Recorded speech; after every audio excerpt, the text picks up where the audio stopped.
Olá, meu nome é Lisdeile Nobre, nós estamos aqui no Política Sem Mistério. Depois de uma temporada de recesso, estamos retornando às nossas atividades com uma nova temporada, com mais reflexões, com mais debates importantes para a sua reflexão nas principais questões políticas, econômicas e sociais. Venha com a gente, se politize aqui no Política Sem Mistério, com novíssima temporada 2023. E para começar, neste primeiro episódio, eu estou aqui com uma dupla fantástica. Então, Linho Costa, Egnaldo França, e nós hoje vamos debater temas importantes, porque, afinal de contas, estamos num novo governo federal. Muita coisa já aconteceu, fatos extraordinários, marcantes, vamos dizer, um período histórico, né, no Brasil. Então, vamos passar aqui durante 50 minutos debatendo fatos importantíssimos para a nossa sociedade. É um debate fluido, tranquilo, e para você perceber que política não tem mistério. Qualquer um deve debater e você tem a necessidade, você tem aí a possibilidade de estar se politizando para discutir fatos que são importantes na sua vida. Então, vou apresentar aqui os participantes desse primeiro programa de 2023. Venha com a gente, vamos conhecer aqui um pouco mais. Ele já está aqui de cadeira cativa, Linho Costa, e depois passa a palavra aqui para Egnaldo França, para ele se apresentar e você ver como vai ser bom esse programa. Então, Linho Costa, bom dia, estava com saudades. Bom dia, Lisdeile, bom dia a todos do programa, desse podcast maravilhoso. Começando o ano com uma frase que a gente finalizou aquele programa, com muita esperança, Lisdeile. Ah, foi mesmo. Não foi? Foi. Esperança. Inclusive, tem um seriado que passa na Netflix, se não me engano, é Sandman, que é o Deus do Sonho. E aí ele está em uma disputa com o diabo, digamos assim, né? Que o seriado é cheio de dogmas, é cheio de personagens que muitas vezes invadem o nosso cotidiano, e eles entram numa disputa. E o diabo fala uma coisa e ele fala outra. E a palavra do que fala, na verdade, eles estão se gladiando, né? Tem um efeito, porque eles têm poderes. Sim. E no final, quando o Deus do sonho está quase perdendo, ele fala esperança. Eu sou a esperança. Então, é com essa palavra que a gente inicia o programa de hoje, né? E eu espero que seja assim, com muita esperança e com muita coisa boa e muitos sonhos sendo realizados. Eu estou com esse coração aberto, florescendo de esperança que nós vamos ter um ano melhor.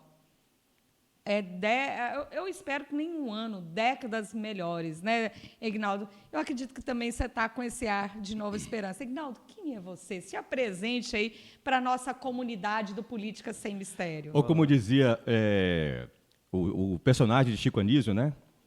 Você é o famoso quem? Pois é. Então, você é o famoso quem? Alberto Roberto, né?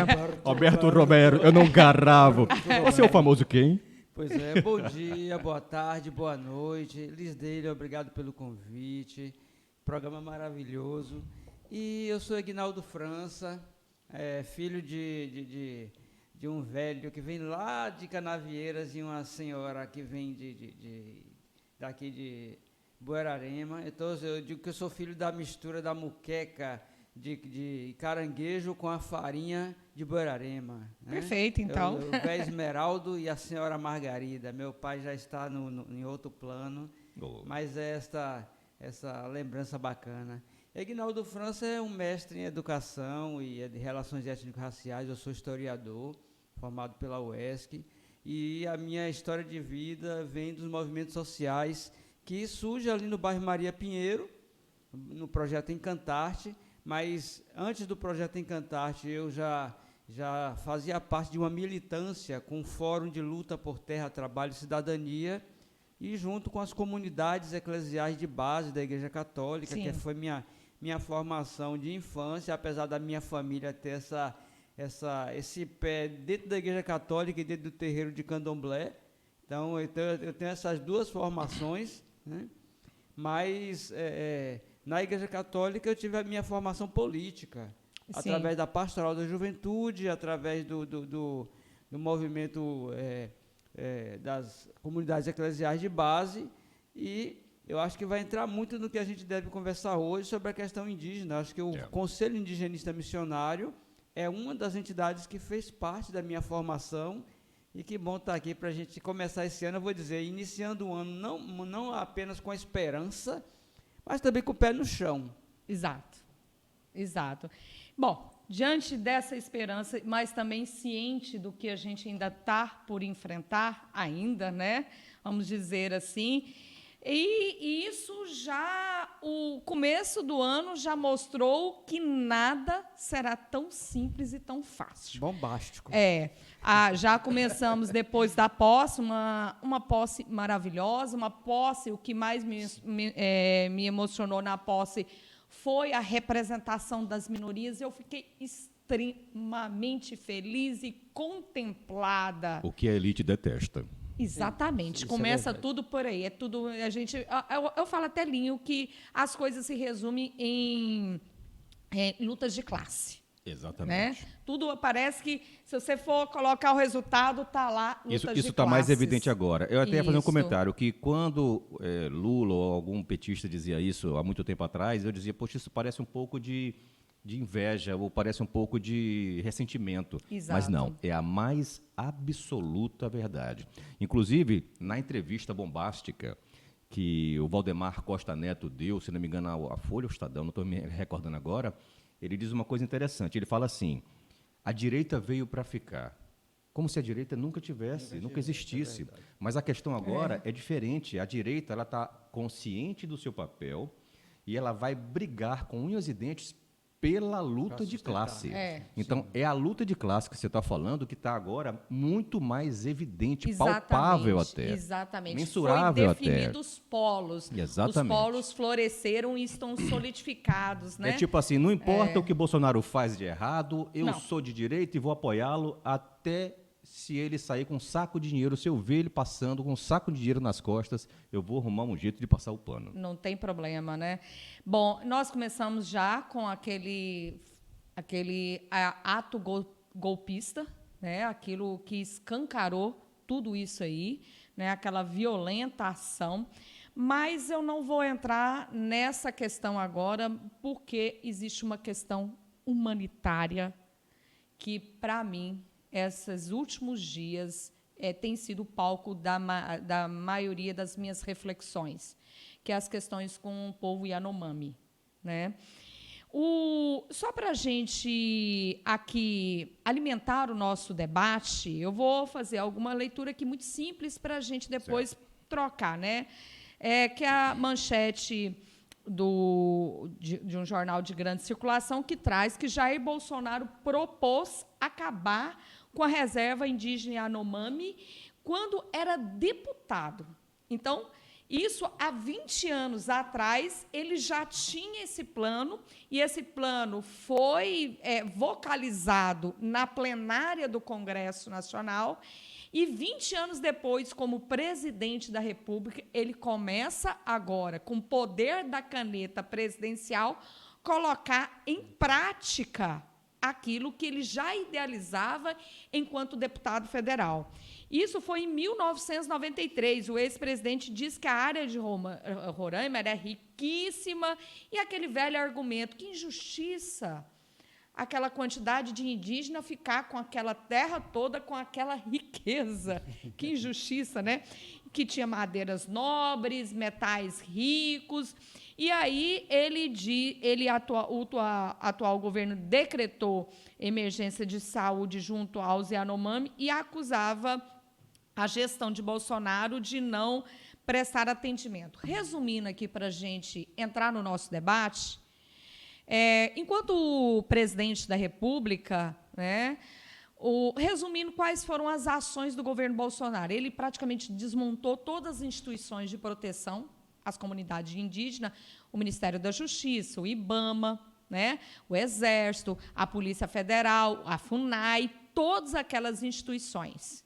Segundo, ele vetou, ou seja, Damares vetou e Bolsonaro chancelou a ajuda em termos de saúde e barreiras sanitárias. A comunidade indígena dos Yanomami entrou tanto na Justiça Nacional, não conseguindo êxito. Imagina, nem o Ministério Público Federal de Roraima, êxito nenhum, nem no Supremo, que deu decisão, e nem a decisão do Supremo e nem da Justiça Federal também não foram cumpridas decisões. Só restou o Tribunal Penal Internacional em Haia, na Holanda. E lá hoje existe, né, essa denúncia que a gente vai depender. Se aqui não prosperar, lá tem que prosperar. Reinaldo, como você vê essa situação como professor, um mestre em relações étnicas e raciais? Isso é uma nova modalidade de extermínio que já existiu no Brasil, primeiro os portugueses, agora, né, nós, própria comunidade brasileira, exterminando uma comunidade. Você vê como um genocídio? Nós estamos presenciando o que é uma ação de extrema-direita, que eu acho que começou acho que no mundo inteiro a extrema-direita passou a mostrar as unhas, eu posso dizer dessa forma. Sim. Ele usa essa metáfora. No Reino Unido, ficou o partido que é ligado à extrema-direita ficou em terceiro lugar. Na Alemanha também. Sim. No mesmo tempo em que Bolsonaro, ele consegue se eleger presidente do Brasil. Quando no Brasil todos que são ligados à esquerda se assustaram com o que estava acontecendo com a eleição de Bolsonaro, na verdade o mundo já estava demonstrando um reaparecimento desses pensamentos de extrema-direita. A gente observa isso em todos os setores. No futebol, as expressões racistas são cada vez mais frequentes. A gente está vendo o que está acontecendo com Vinícius Júnior. Não é novidade. Gravíssimo. Não é novidade. Penduraram um boneco enforcado num viaduto, foi o cúmulo do absurdo, representando o Vinícius Júnior. E outro no lugar estratégico, no lugar onde ele ia passar. Exatamente, ia ter o jogo dele contra o Atlético de Madrid. Né? Então, gente, esse ressurgimento da extrema-direita ele não resgata o que estava no fundo do poço, resgata o que estava só aguardando o momento exato para agir. Eu acho que na sua introdução você coloca de forma feliz, né? E que o Bolsonaro não foi surpreendente em nada. Não. Ele apenas cumpriu uma agenda que já vem sido anunciada desde quando ele era deputado federal, e os seus familiares também comungam dessa mesma ideologia, e ele conseguiu concretizar em 4 anos de governo que a ditadura militar não conseguiu de 64 a 88. Se a gente fizer essa leitura do que ele conseguiu em 4 anos de governo, a ditadura militar não conseguiu. Ele conseguiu, inclusive, instalar um governo militar numa política civil. Democrática. Uma política democrática. Então, observa como ele tentou dar um golpe por dentro do golpe. Exatamente. É o chamado golpe interno. Você, Linho, vê elementos de genocídio na questão do Yanomami? Você vê que tem elementos ali, porque o ministro da Justiça, ele diz que vai entrar ali com os procedimentos, né, as provocações dos procedimentos, para juntar material probatório, que eu acredito que tenha, e deve ter. Porque a questão das crianças Yanomami não é uma questão de agora. Os médicos relataram que foi um processo que vinha há tempos, né? E com o extermínio de crianças daquela situação ali, todos os elementos que comprovam o tipo penal do genocídio. Você concorda? Você acha que o caminho foi para exterminar e ali ter aquela exploração? E eu vou colocar outro elemento. Que eu falei aqui do desmonte, eu falei do tribunal, e eu falei também da questão da desnutrição das crianças, né? Mas o incentivo ao garimpo. Né? Ele liberou. Ele foi garimpeiro. Bolsonaro foi garimpeiro? Bolsonaro foi garimpeiro. Eu não sabia disso. Nem eu. Dá um Google aí, Bolsonaro garimpeiro. Foi garimpeiro. Porque ele, inclusive, ele não visitou os Yanomamis. Ele visitou... Ele não visitou ninguém da os Covid. garimpos. Não, garimpos ele visitou, Linho. Exato. Mas me conta essa aí, o Bolsonaro foi garimpeiro? Bolsonaro foi garimpeiro, por essas e outras, ele defende com unhas e dentes a classe do garimpeiro. Agora, a pergunta que você fez sobre genocídio, me Sim. veio aqui na hora um start, e eu dei um Google aqui. Significado de genocídio. Sim, vamos lá. Vamos lá. Extermínio deliberado, parcial ou total, de uma comunidade, grupo étnico, racial ou religioso, de judeus da Segunda Guerra Mundial. Destruição da população ou povos. Aí tem assim no artigo que é da lei, artigo 2 da Convenção define o genocídio como qualquer ação cometida com a intenção de destruir total ou parcialmente um grupo nacional, étnico, racial ou religioso.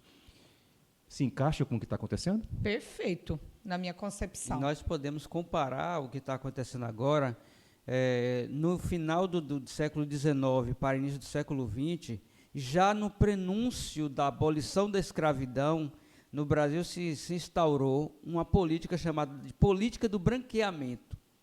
Imaginava-se, no final do século XIX, isso é histórico, que no ano 2000, a população negra já deveria ter sido exterminada do Brasil, só pelo fato de abandonar, sem políticas sociais, sem trabalho, sem comida, sem saúde, naturalmente essa população morreria. Observe o que está acontecendo com o povo Yanomami e o que se pensou com a população negra no final do século XIX.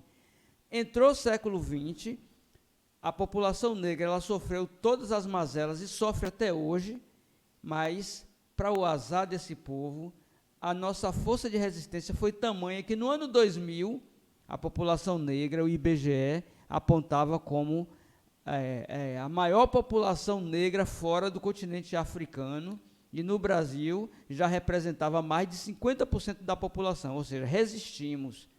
O que está acontecendo com o povo Yanomami foi um genocídio. Foi um genocídio pensado estrategicamente. Exatamente. Né, de extermínio mesmo. Se você abandona uma população, você está legando aquela população ao extermínio. Agora, importante, o extermínio, porque é bom a questão da classificação do significado do genocídio. Tudo que ele falou, e eu vou completar com mais uma coisa, porque existe um histórico do ex-presidente Jair Bolsonaro a respeito do que ele acha do índio, né?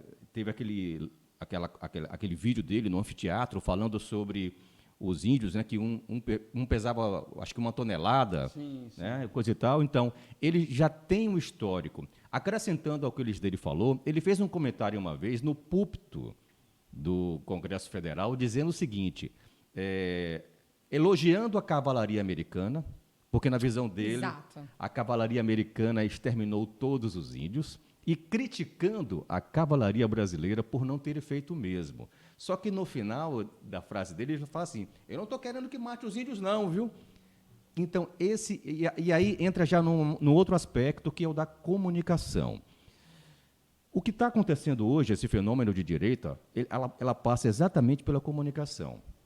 Os políticos entenderam que para dar o golpe não é preciso mais de rifle, de mosquefal, de tanques no meio da rua, não.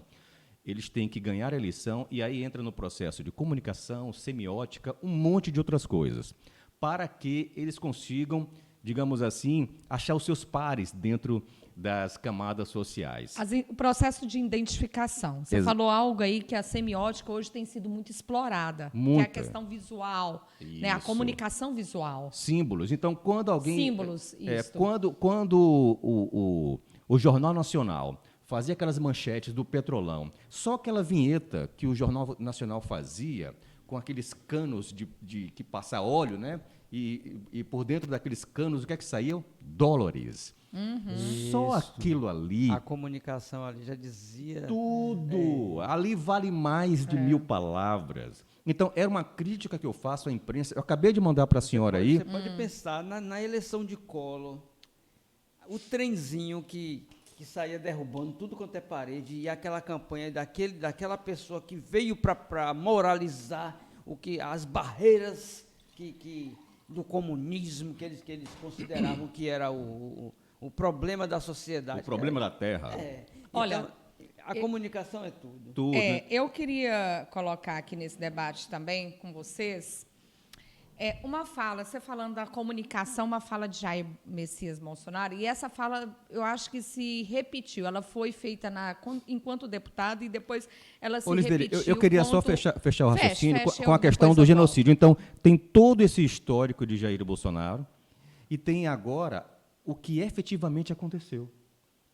Crianças morrendo, vídeos e conversas de WhatsApp, assim, o Yanomami chega para um garimpeiro e fala, eu quero comida. E o garimpeiro diz, você não vai ter comida, você trouxe a sua filha, eu estou vendo que você não trouxe a sua filha para deitar comigo. Você só vai ter a comida depois que a sua filha se deitar comigo. E aí, trechos das conversas dizendo, olha, os garimpeiros estão estragando as vaginas das índias. 2 índias entre 13 e 15 anos morreram. Morreram. No final do ano passado. Né? Aquela senhora, a indígena, que tem uma foto dela, né, o couro e o osso, ela também veio a falecer. Então, isso é genocídio na veia. Completando e aqui encerrando a sua pergunta, Lisdeile. Maravilha, perfeito. E nisso, Linho, eu já até volto para você, enquanto a fala, você mencionou e que eu acho muito importante, você tocou em algo que eu acho que tem sido uma das maiores ferramentas de guerra da extrema-direita, que é a semiótica, que é a comunicação, fazendo florescer aquilo que ainda não foi consolidado no Brasil, que é o processo democrático e a aceitação da diversidade. É aí que eu quero entrar com esse debate, a aceitação do diverso. Né? Nós estamos acostumados a viver o que foi hegemonicamente colocado, imposto na nossa consciência, na nossa vida. Né, o padrão europeu, o padrão homem branco, né, e as minorias serem tratadas como um outro, como diverso, que deve ser agora excluído e que, como vocês disseram já aqui no programa, que essa exclusão agora tem mostrado a cara, porque ela era camuflada, ela era maquiada, porque esse extermínio sempre existiu. Né? Como vocês falaram, a direita sempre ela existiu. Ela não tomou lugar, agora ela mostrou os dentes. Né? Isso tudo porque o PT veio ganhando várias eleições e eles não suportaram mais. Exato. Esse é outro fator. Chato conviver aí com a questão preto, do golpe, aí a questão da destituição de Dilma do cargo. No avião. Né? No avião, né? Tava muito chato conviver com a diversidade, né? Exatamente. Aí o que acontece? Ele mencionou assim, a fala dele enquanto deputado. Ele disse que o índio estava sendo tratado como um animal preso numa jaula, e a jaula seria a sua territorialidade, e que índio não tinha que ser índio, ele tinha que ter os direitos como a comunidade urbana, a população urbana, como todos nós, vamos dizer assim, a comunidade que vive no meio social comum, o comum não, né, porque tudo é comum, o urbano, né, e ele repetiu isso enquanto presidente da República, né? Ou seja, ele utiliza de diversas falas para justificar aquilo que a democracia ainda não está solidificada, de aceitarmos as diferenças. O índio ele tem que viver na territorialidade conforme as suas tradições, conforme a sua cultura, conforme ele é, né? Ele não, ele incentiva a exterminar para trazer o índio tal como um padrão geral. Você vê, Ignaldo, que as minorias elas vão tentando, como você diz, passar por um processo de branqueamento? Os dispositivos legais, eles ajudam, mas a interpretação ao pé da letra, ela atrapalha. Aí nós temos, eu posso citar 3, né? O de 73 é o que reconhece, que é chamado do Estatuto do Índio. Sim. Né? Que reconhece a comunidade indígena brasileira. Depois vem a Constituição de 88, em que já reconhece o povo indígena com direito à cultura, e depois nós vamos para 2002, onde a população indígena já tem, ele tem reconhecido o seu direito de celebração, o seu direito de cultura, né? E quando você coloca bem dita a sua fala, quando esse governo que saiu aí, ele quer trazer essa linguagem que é de fora da aldeia indígena, né, para dentro da aldeia indígena, ou trazendo o que está de dentro da aldeia para fora, como se a comunidade indígena pudesse, né, naturalmente conviver, ou deixar, abrir mão, inclusive, da sua cultura, para viver como se não tivesse dentro da sua tradição. Quando isso acontece, a tradição indígena é quebrada. Índio vê terra como sagrado. Aliás, isso eu aprendi na convivência com o povo tupinambá aqui de Olivença. A palavra índio para eles é nova. A palavra índio é da década de 2000 para cá. Eles se assumem enquanto povo indígena porque aprenderam que as políticas públicas é importante e eles precisam se assumir enquanto índios para acessar as políticas públicas. Quando você vai conversar com os mais antigos, a primeira coisa que eles falam é que esse negócio de índio a gente não tinha noção do que era. Então quando o povo tradicional, originário, né, o povo da floresta, ele passa a perder das suas características naturais, eles simplesmente só têm a perder mesmo. Esse genocídio que a gente está comentando, ele passa não só pela questão semiótica, porque a semiótica ela é importante para o conjunto da população entender que o que está acontecendo aquilo ali é legal, é normal. Porque não vai haver uma reação da população em relação ao que está acontecendo com a matança do povo indígena. E quem acompanha de perto vê o quanto o sofrimento dessa população é terrível. A semiótica é importante para o imaginário da população.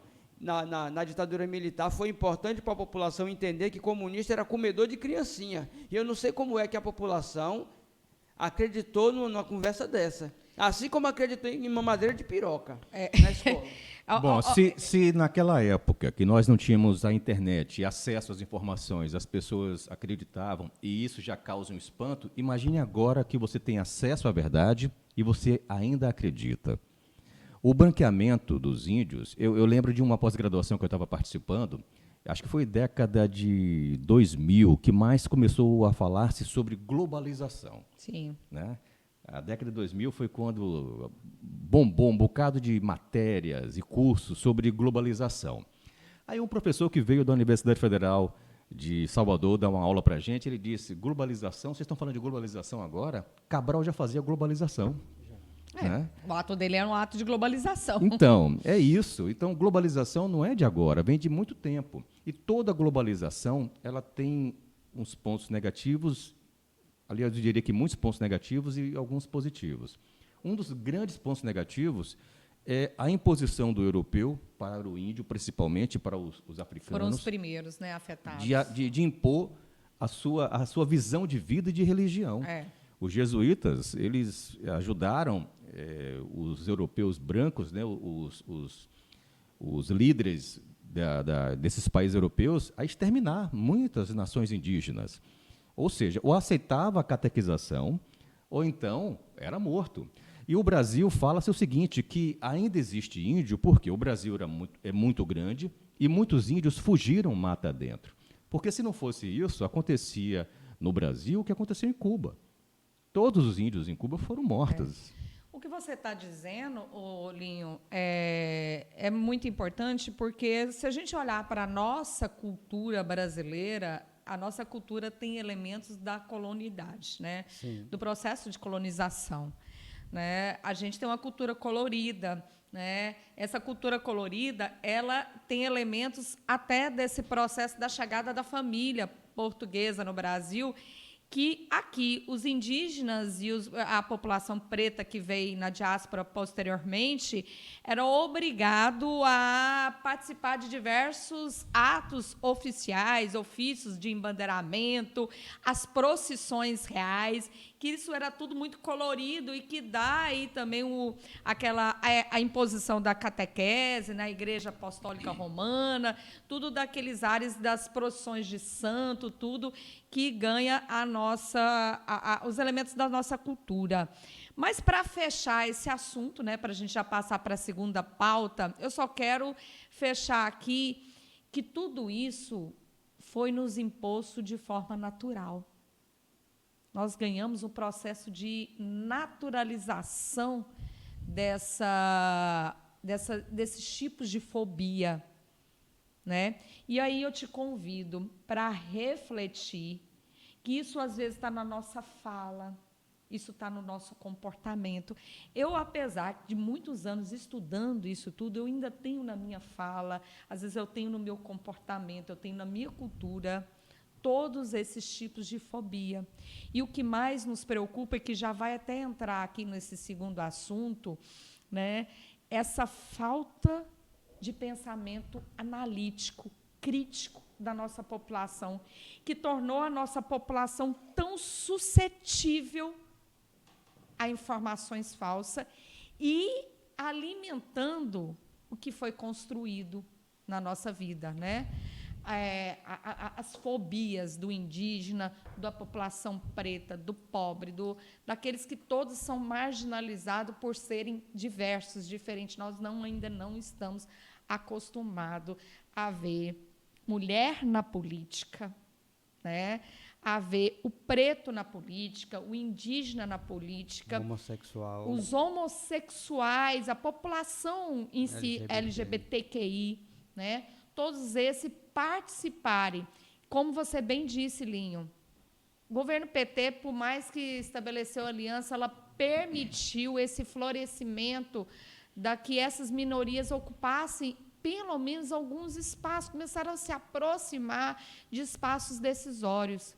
Isso reacendeu movimentos reacionários extremamente violentos e que França colocou muito bem.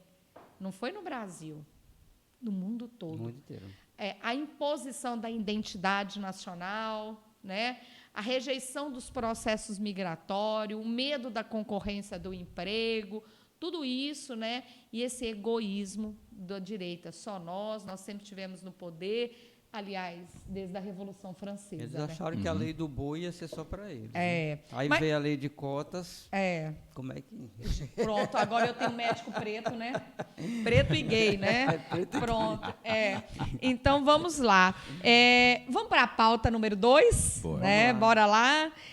A gente vai debater aqui nessa pauta número 2 que a gente estava falando de semiótica, de comunicação, que grupos bolsonaristas têm intensificado a teoria falsa de infiltrados. Eu estou achando isso muito... Gente, eu estou achando muito interessante essa... Engraçado até. Jocoso, muito jocoso. Jocoso, né? Infiltrados e corajosos. Infiltrados e perigosos. Não, né? eu tenho um amigo... Eu tenho um amigo no grupo, né, que ele mandou pro grupo a foto daquele rapaz que quebrou o relógio. Uhum. Aí ele diz assim: vê se a cara desse cara é de um bolsonarista. Eu falei, vem cá, como assim? Cara, isso aí é uma situação realmente que mostra o quanto você é preconceituoso. Porque você quer dizer que esse cara, porque ele tem uma cara assim de um pobre... Ah, entendi. E porque é negro. Agora eu vi a concepção não, toda. Não, mas é o grande Olha preconceito. só. Olha só, quando eu voltei pro rádio... Ele não tem cara de bolsonarismo. Exatamente. Qual é o padrão, Linho, do bolsonarismo? Então, vamos definir aqui. Eu diria que o seu. Exato.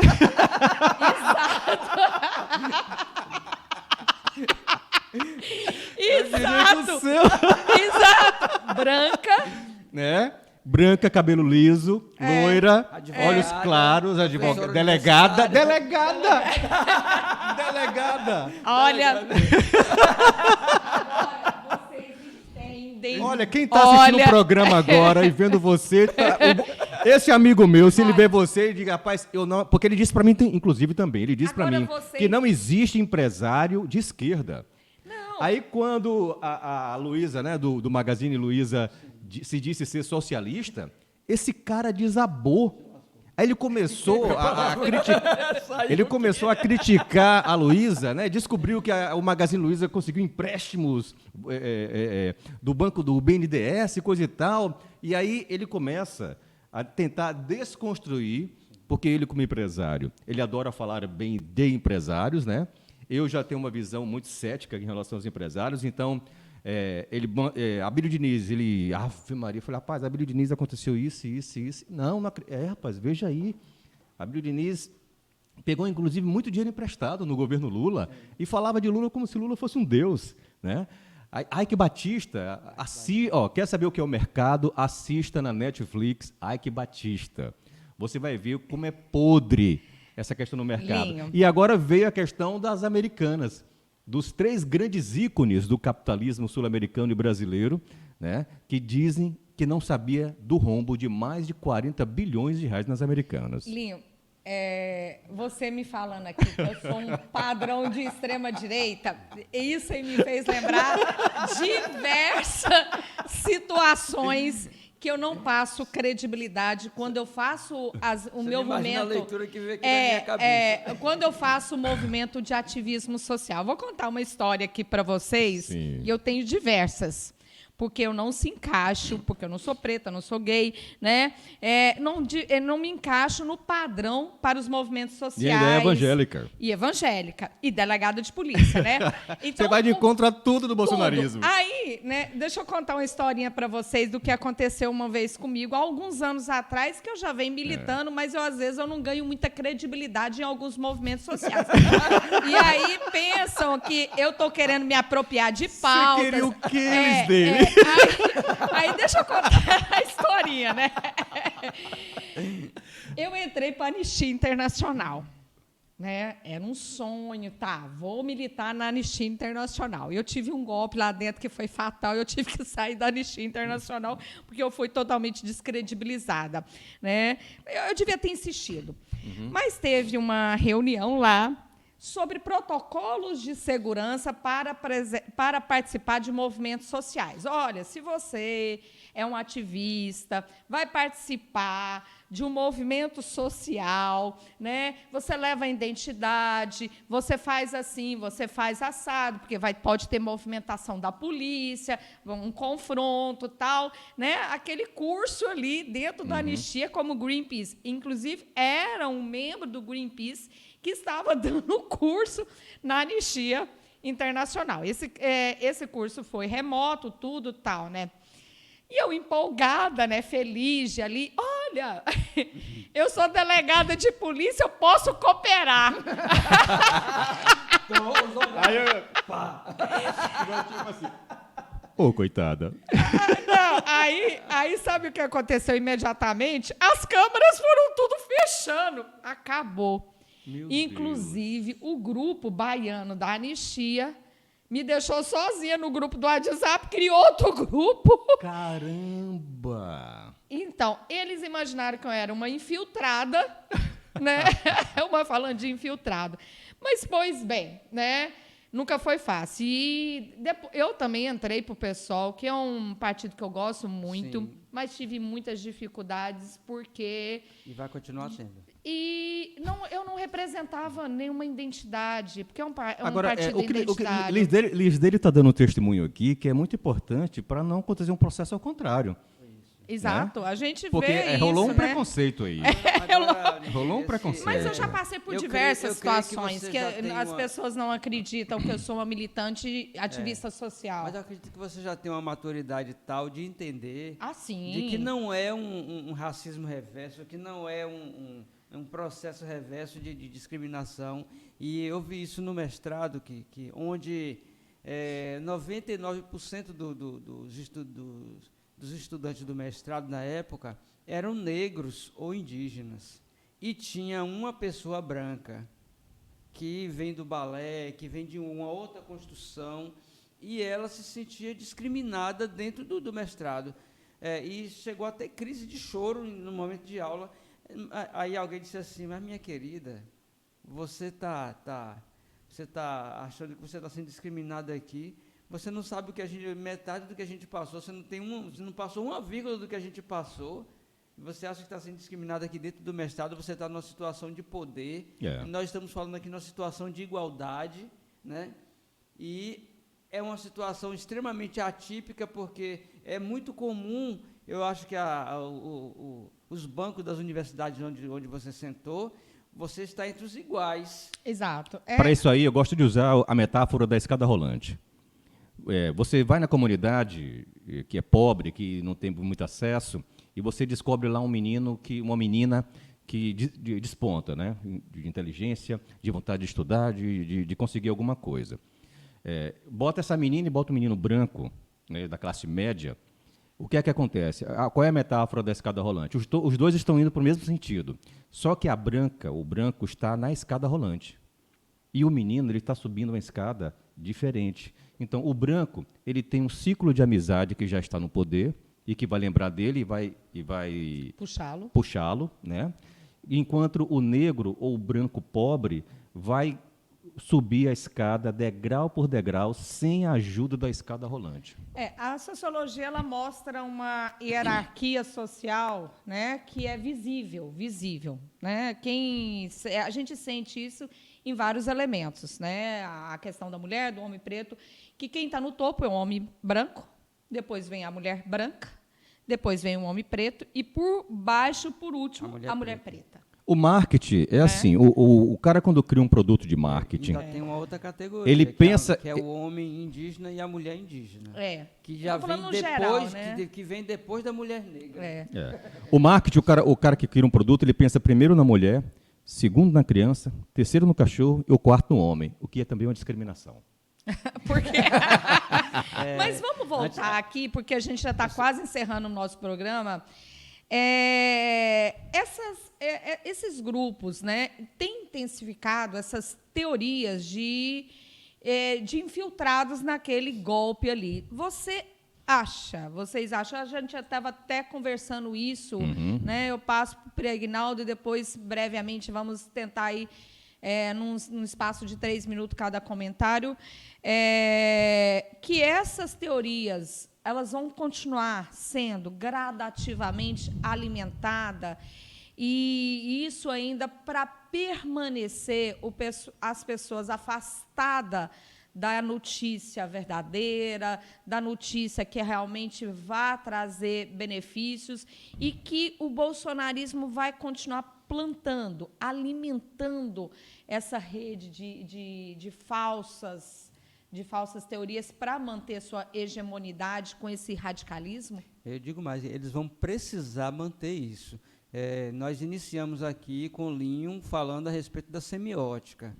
E essa ferramenta eles não vão se desligar em momento algum. Eles precisam dessa ferramenta para alimentar o seu público, que não faz questão de ler, e se lê, só lê o que eles indicam, só lê os autores que eles acham que precisa ler, e só assiste aquilo que eles determinam que deve ser assistido. Então, eles vão precisar dessa ferramenta, eles vão precisar alimentar essa ideia. E, aliás, depois do que aconteceu nos Estados Unidos, quando Donald Trump perde a eleição, nós percebemos que no Brasil esse movimento seria forte, para poder tentar copiar o que aconteceu nos Estados Unidos. Por que o jatinho de Jair Bolsonaro foi para lá 2 dias antes do que aconteceu aqui no Brasil? Ou logo na semana anterior. Para parecer que ele não tinha nada a ver com isso. Ao contrário do Donald Trump, que ele vai a público dizer assim, vamos marchar para a Casa Branca. Aquilo foi o que deixou muito explícito a participação dele. O daqui, para parecer imparcial, que não tinha nada a ver com isso, após planejar o golpe, foi para lá para poder voltar nos braços do povo. Mas ele tem que voltar nos braços da Polícia Federal. É o povo da Polícia Federal. Eu nem sei se eu quero que ele volte. Agora, Linho, a gente está verificando, deu para perceber a fragilidade democrática brasileira, né? Experimentamos essa fragilidade. E estamos ainda saindo do vírus da pandemia Covid-19, mas ainda tem um outro vírus violento que adoeceu a nossa população, contaminando as relações familiares, as relações sociais, a nossa percepção cognitiva. A percepção cognitiva a respeito da verdade, da falsidade de informações, ou seja, nós estamos ainda presentes com o vírus da desinformação. O que você acha que deve ser feito a nível de governança para tratarmos uma população que visivelmente está doente, gente que vendeu seu patrimônio para estar nesses atos golpistas, famílias que pais não conversam com os filhos, né? Em prol de uma ilusão maluca, caótica. O que é, na sua concepção, em 2 minutos que estamos acabando o nosso tempo aqui, resuma o que você acha que é necessário para a gente tentar reverter ou, pelo menos, minorar? Bom, primeiro dizer que o processo ele é profissional. Hoje existe no Brasil inteiro produtoras, inclusive como essas aqui, produzindo mentiras. E a fake news ela tem uma peculiaridade. Ela pega algumas coisas que são verdades, bota dentro de um contexto e, no final, se você não prestar atenção, tem uma mentira. Eu acabei de passar para a senhora um card de uma manchete do Metrópole e de uma manchete da Folha de São Paulo. A manchete do Metrópole diz assim: como Bolsonaro, Lula bota em sigilo a sua festa de posse. A Folha de São Paulo coloca... Lula coloca em sigilo os convidados, a lista de convidados da sua posse. Então, essas duas manchetes, elas têm, no imaginário das pessoas, alguns objetivos. Os bolsonaristas vão pegar aquela manchete do Metrópole e vão espalhar. Está vendo aí, ó, tudo igual. Quando, na verdade, todos os gastos sobre a festa de posse de Lula estão lá, para todo mundo ver no portal da transparência. Então, há uma diferença. É assim que funciona a fake news e é assim que vai ser. Por exemplo, alguém pode pegar uma fala nossa aqui e botar como verdadeira e, no final, dar uma editada ou fazer aqueles chamados cortes, onde tira nossas palavras aqui totalmente de contexto. E isso tem um método. Qual é o método? Acabar com a reputação dos grandes veículos de comunicação. Aqueles veículos de comunicação, onde você entrava para saber se aquilo que você ouviu é verdade ou mentira, as pessoas pararam de fazer isso. Esse amigo meu, mesmo que eu comento aqui, ele está na bolha bolsonarista. Ele só pega agora as notícias do WhatsApp. Agora, para resolver isso, o ministro da Justiça, Flávio Dino, eu até fiz uma pesquisa aqui, porque a sua pergunta foi muito pertinente. Aqui, ó, Flávio Dino apresenta pacote da democracia para Lula.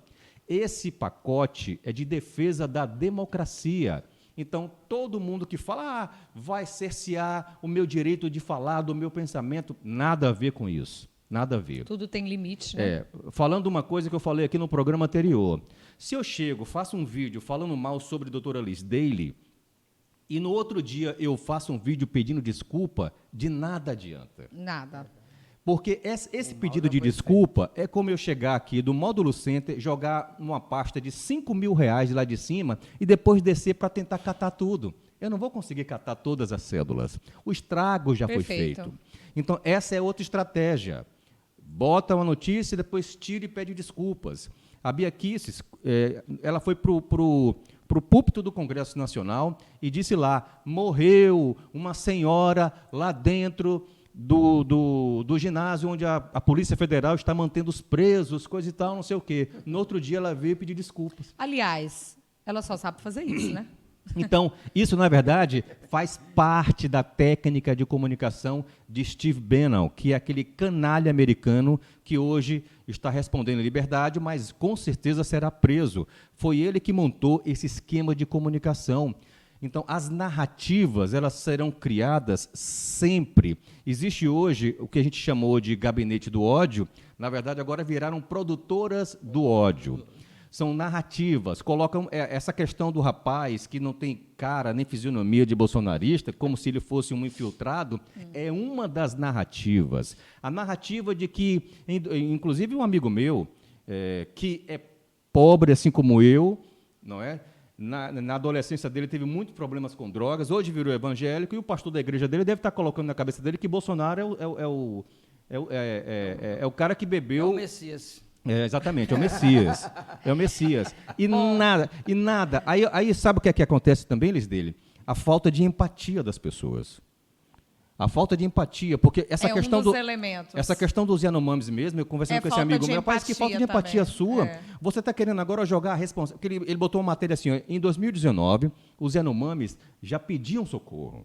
Eu falei, sim, mas de 2019 para cá. E esse socorro era sobre o quê? Era sobre as filhas estarem sendo estupradas? Era gente morrendo de fome? Ou era início de um processo? Porque em 2019 não era mais o PT, já era Michel Temer, entendeu? Aliás, não, já era Bolsonaro. Até 2018, de 16 a 18, foi o governo Michel Temer. O que é que aconteceu nesses 2 anos? Então, esse é o processo, ele é gigantesco. A gente só vai conseguir acabar com as fake news e com essas narrativas se a gente voltar ao padrão antigo. Escolhermos aqueles veículos de comunicação que a gente acha que tenham boa reputação, para saber se aquilo é verdade ou mentira. E parar com esse negócio de gostar de acreditar em que não presta. Eu vou terminando esse programa incentivando a todos a leitura dos principais filósofos da história, da sociologia, para que a gente aguce o pensamento analítico e tenha condições de conhecer a história, né? Estou aqui na frente com um grande historiador, de Itabuna, né, com mestre em Relações Étnicas e Raciais, já agradecendo imensamente a sua presença, a sua aula, professor Ignaldo França. É sempre um prazer tê-lo. Linho também, na aula que Linho dá, nessas relações todas que envolvem questões sociais e políticas, a importância de conhecermos a história do mundo e a história do processo de colonização, a história política, porque o que acontece hoje tem raízes, tem formação da nossa consciência, tem elementos, né, que foram implantados de conceitos e preconceitos, tem dogmas, tem questões éticas e tem questões morais, né? A gente voltou a ter uma legislação penal da moral. Isso voltou no Brasil, né? Então, convido a todos para vocês refletirem. O Política Sem Mistério, ele tem esse papel. Agradecendo a presença de vocês. Ignaldo, eu te fiz um pedido no início desse programa, um minutinho, para a gente encerrar aqui, aquela música que eu adoro ouvir na sua interpretação. Acho que é da sua composição também, né? Uma das artes que eu faço é compor. Eu não achei a letra daquela música, mas eu trouxe uma fresquinha de 2023, né? O Bloco Afro Encantarte vai homenagear o povo indígena Tupinambá, e a gente está trazendo as lutas do Caboclo Marcelino e a história da retomada do povo Tupinambá, que vai ser mostrada no dia 10 aqui, merchandising maravilhosa, né? Claro. Dia 10 de fevereiro, na lavagem do Beco do Fuxico. E o nosso tema é Resistir para Existir. Toda a minha homenagem às comunidades indígenas aqui da nossa região, os Pataxó, e especialmente a que eu tenho muito carinho, que são os Tupinambás. Vamos lá, nosso cantor. É importante lembrar que depois de todo esse debate, é importante lembrar que os nossos olhares se voltam para os Yanomami, mas a comunidade indígena, as comunidades indígenas em todo o Brasil têm sofrido um processo, né, de degradação. Sim. Todas, né, as comunidades. E por isso que a gente iniciou falando dessa esperança, do pé no chão, e a gente espera que daqui para frente a gente retome a atenção a esses povos indígenas. E aí, resistir para existir é o tema do Encantarte esse ano, e o Caboclo Marcelino. E a música diz o seguinte: Seu Marcelino é caboclo guerreiro, o grito forte que fez fluir. Proteja o verde, os rios e as matas de Olivença, é resistir para existir. Senhor das matas, Oxóssi, é guerreiro caçador, ok, arô. Na resistência, povo Tupinambá se afirmou, ok, arô. Devolve a terra, devolve meu direito, meu valor, ok, arô. Na retomada, povo Tupinambá se organizou, ok, arô. Seu Marcelino diz que a terra é santa e os encantados vêm proteger. A mão perversa invade e destrói nossa floresta, nossos parentes vêm defender. Tupinambá tem muita resistência, ninguém jamais vai te destruir. Foi genocídio, emboscada, massacre, nadadores. Se corta as árvores, fica a raiz. Uau! A palavra resistência. Lindo, lindo, lindo. É com essa palavra que eu encerro o programa aqui toda arrepiada com essa linda canção de Aguinaldo França, que vai estar lá no Beco do Fuxico. Não percam. Dia 10. Dia 10, homenagem ao nosso povo Tupinambá. E a gente encerra esse programa com essa palavra. Muito obrigada. Resistência. Até breve. Tchau, tchau. Muito bom.